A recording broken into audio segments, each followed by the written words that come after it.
Hey everybody, today we're going to be talking about how you can build credit if you don't have the most perfect credit with a credit card from Navy Federal, one of their entry-level cards, and we're going to be going over some details on it. If you don't know me, I'm Will Frazier, your credit expert, bringing you the tips you need to get your credit back on track because what goes down must come up. And if you don't want your credit score to drop 100 points, make sure you like this video, subscribe to the channel, and turn on notifications so you'll be notified of any new videos I drop, just like this one.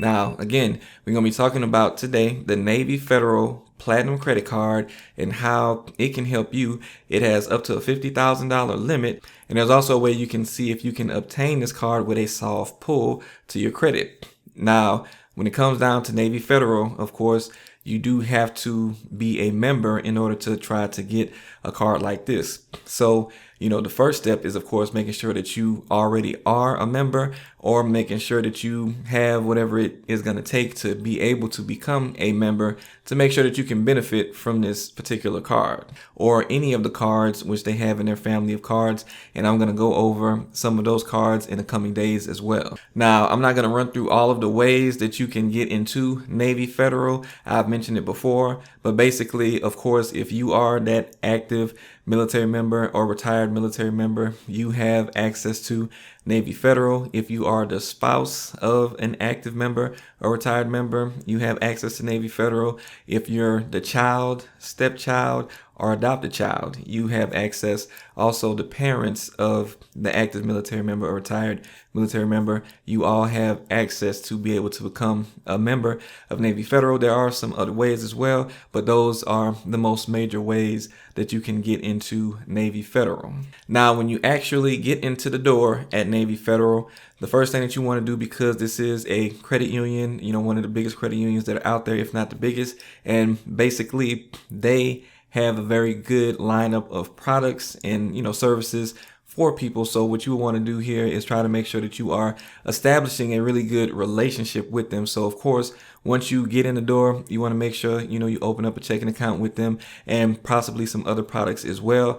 But having that set up, having stuff like direct deposit set up with any bank is of course going to help you build that relationship. I know when I worked at Wells Fargo, it made a big difference as far as a person's relationship, how many accounts they had, how much money they had in the bank, as far as their internal bank score, which can sometimes help you in an instance where you may not have a perfect credit score.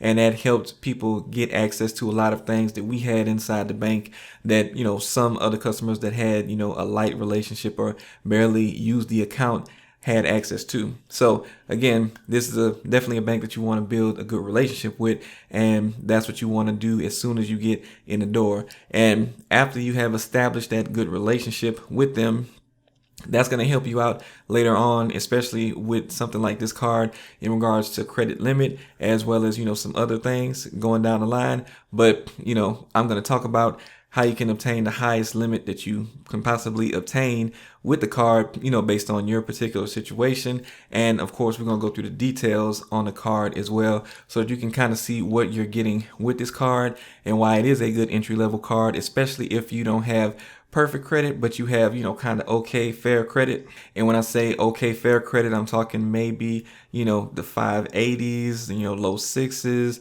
something like that. Everybody's situation is going to be different because your scores may be the same as someone else's, but you may have different items on your report, which may, get you a different determination or a different result when you apply.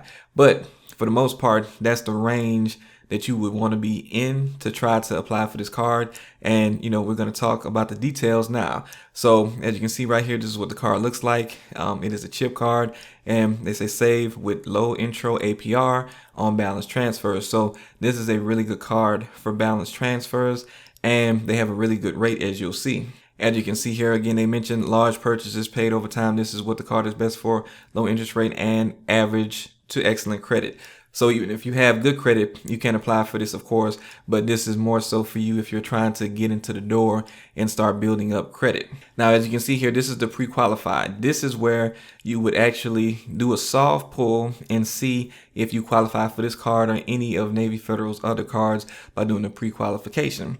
So by doing this, again, this is how you get the soft pull and you can see if you qualify. Of course, your end goal is to try to actually get this card. So doing a soft pull just to see if you can get it is most beneficial to you.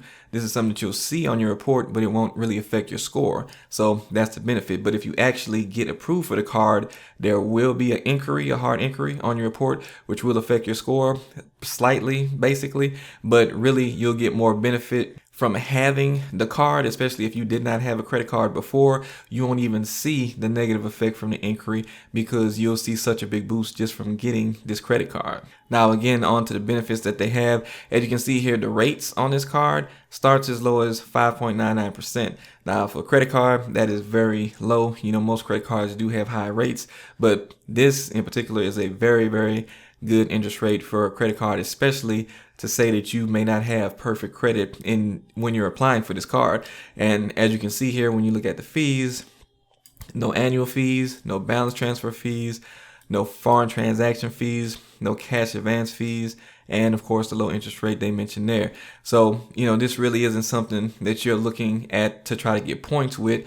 Is really something that's good. Let's say your credit score is lower right now because you have, you know, high balances on other credit cards that you're trying to pay off. You can get this card, which would actually lower your overall utilization on your credit, and then you can pay off that balance that you've been trying to pay off at 0% interest with this promotion that they have going on currently, which I'll show to you. But again, also they have these extra little features like collision damage waiver, cell phone protection, travel and emergency assistance. Some of those things that I mentioned in my other video where I talked about hidden credit card benefits. They're not really hidden, but most people don't pay attention to them, I think. So I'll put it up there in a card where you can actually see what I'm talking about in regards to the hidden credit card benefits. So check that video out as well. But basically, again, one of the major things about this card is going to be the 0% APR on balance transfers for 12 months. So for a whole year, you get 0% interest on any balances that you transfer. It has a it has a $0 transfer fee, so no transfer fees. So you can transfer the money at no fee and you can pay it off at 0% interest, whatever you transfer over. And of course, after the 12-month period, that's when the 5.99 to 18% would start, of course, based on, you know, your credit and your relationship with them at that time. And of course, again, another big benefit of them, no annual fee on this credit card, which a lot of credit cards that you get when your credit score is lower, you know, more than likely may have an annual fee. So that's good that they are, you know, giving you the benefit of not having to worry about all of these extra fees, which most credit builder cards would give to you. Now, I already told you about how you can do the soft pull to actually see if you can get this card before you actually get approved. But also, we were going to talk about how you can try to get the highest credit limit on this card because they do have up to a $50,000 credit limit. So when you're looking at trying to get the highest credit limit on any credit card, they're going to look at a few things. One of those things is, of course, going to be your credit score. The better your credit, the more likely they are to give you a higher limit. Other than the credit score that you have, they also look at your internal bank score with them. So the higher your internal score with Navy Federal, which is based on your relationship with Navy Federal. So, you know, how much money you have in the account. Do you have direct deposit? Do you overdraft? You know, stuff like that. How many products do you have with the company? All of those things determine your internal credit score. So the better your internal credit score with them and the more time you spent with them, the more likely they are to give you a higher credit limit. Also, other than that, they're also going to look at things like your income, of course. Your income can determine or help determine what type of credit limit you get. So, you know, that is something to take into consideration when you're doing the application and whatnot. And also, they definitely check your credit report to see how much credit limits you've been extended by other, you know, credit card companies or other institutions. So if you have, you know, only lower limits at other institutions, it's likely that you might also get a lower limit from them. But if you have, higher credit limits at other places, then that means that you can get higher credit limits with this card as well. And what you'll want to do is, if you don't have higher limits on your other cards and your credit is at a decent place, you might want to try to request, a credit limit increase on those other cards before applying for this to try to help get yourself the most benefit. And you can also be added as an authorized user, say on a family member's credit card that may have a high limit, and that can help you, look better in regards to what you've been issued by other credit card issuers, and that can help you increase your chances of getting a higher credit limit on this type of credit card. But that pretty much sums up the Navy Federal, Platinum credit card and the benefits of it. So again, it's a good balance transfer card, very low interest rate. You can help pay off some of that old debt that you've been trying to pay off. You can decrease your credit utilization by activating this card, at the same time also helping your credit by doing that and getting your debt paid down with the 0% interest for 12 months. And like I said, it's a really good card to build up credit with and start building your credit relationship with Navy Federal. So I hope this information is useful. I'm going to link to some other credit building accounts that you can use if you're trying to build credit. If this video was useful to you, make sure you like the video, subscribe to the channel, and turn on those notifications so you can find out anytime I'm dropping some more information like this. And thank you for sticking around to the end of the video, and I'll see you guys next time.